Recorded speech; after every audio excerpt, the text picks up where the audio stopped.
Danny the Champion of the World, Chapter 9, Doc Spencer. My father told me once that Doc Spencer had been looking after the people of our district for nearly 45 years. He was over 70 now, and could have retired long ago, but he didn't want to retire, and his patients didn't want him to either. He was a tiny man with tiny hands and feet and a tiny round face. The face was as brown and wrinkled as a shriveled apple. He was some sort of an elf, I used to think to myself each time I saw him. A very ancient sort of an elf with wispy white hair and steel-rimmed spectacles. A quick, clever little elf with a swift eye and a flashing smile and a fast way of talking. Nobody feared him. Many people loved him, and he was especially gentle with children. "Which ankle?" he asked. "The left one," my father said. Doc Spencer knelt on the floor and took from his bag a pair of large scissors. Then, to my astonishment, he proceeded to slit the cloth of my father's left trouser leg right up to the knee. He parted the cloth and looked at the ankle, but he didn't touch it. I looked at it too. The foot seemed to be bent sideways, and there was a huge swelling below the ankle bone. "That's a nasty one," Doc Spencer said. "We better get you into hospital right away. May I use your phone?" He called the hospital and asked for an ambulance. Then he spoke to someone else about taking x-rays and doing an operation. "How's the pain?"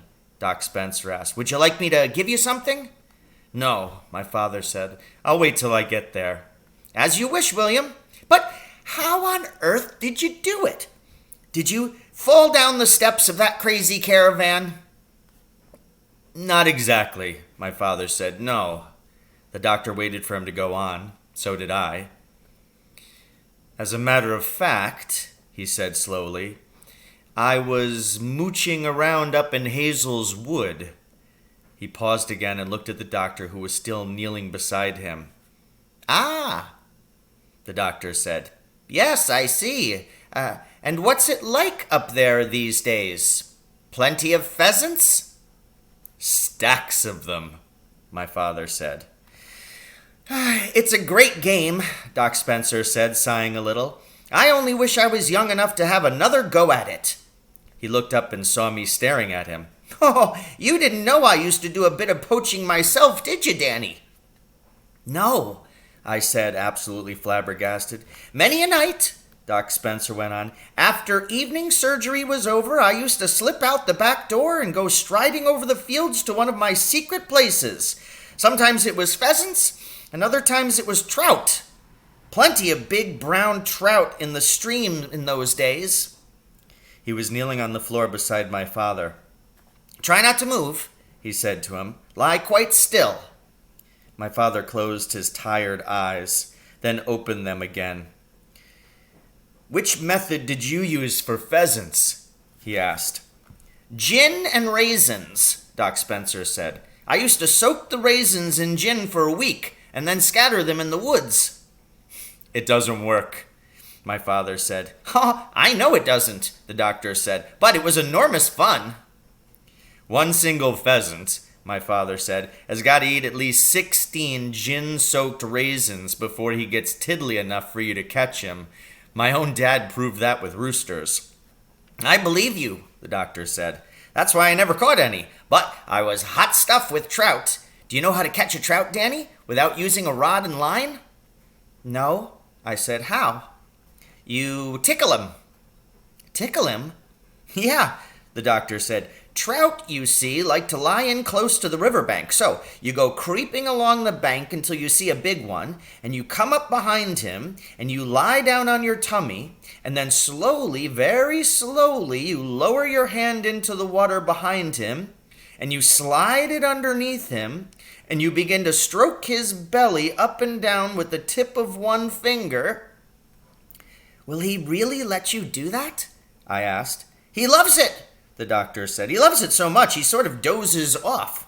And as soon as he dozes off, you quickly grab hold of him and flip him out of the water onto the bank." "That works," my father said, "but only a great artist can do it. I take my hat off to you, sir." "Thank you, William," Doc Spencer said gravely. He got up off his knees and crossed over to the door of the workshop and looked out to see if the ambulance was coming. "By the way," he said over his shoulder, "what happened up there in the woods? Did you step in a rabbit hole?" "It was a slightly bigger hole than that," my father said. "What do you mean?" My father began to describe how he had fallen into the enormous pit.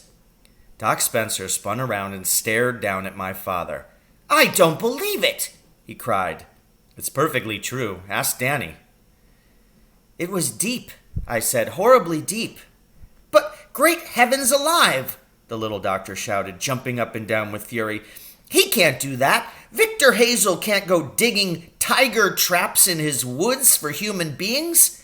I've never heard such a disgusting, monstrous thing in all my life." "It's rotten," my father said. "It's worse than that, William. It's diabolical.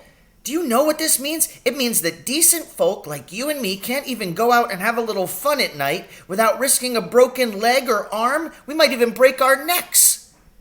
My father nodded. "I never did like that Victor Hazel," Doc Spencer said.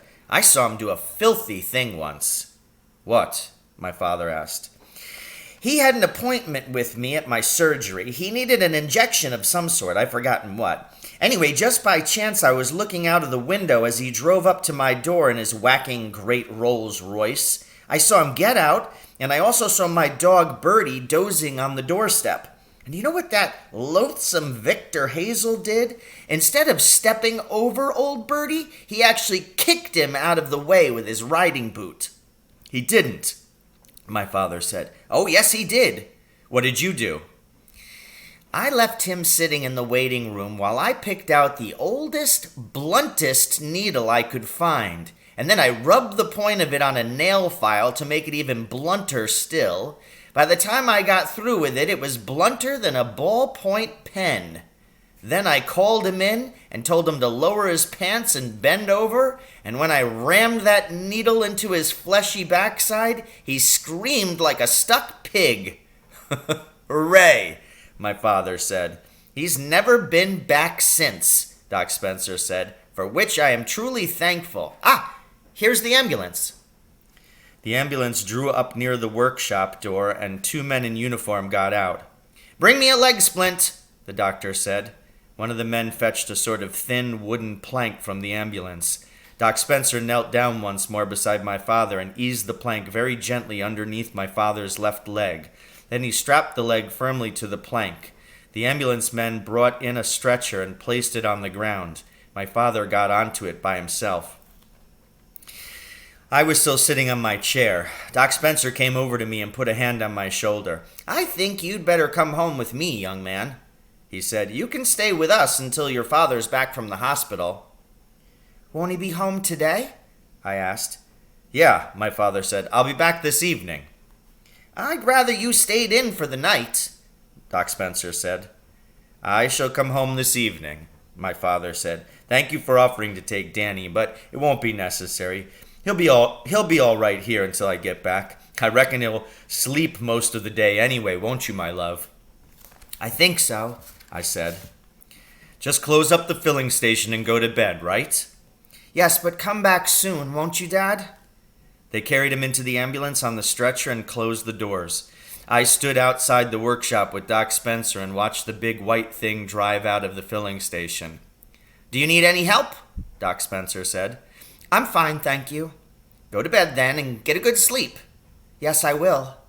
"Call me if you need anything." "Yeah." The marvelous little doctor got into his car and drove away down the road in the same direction as the ambulance. So ends Chapter 9, Danny the Champion of the World.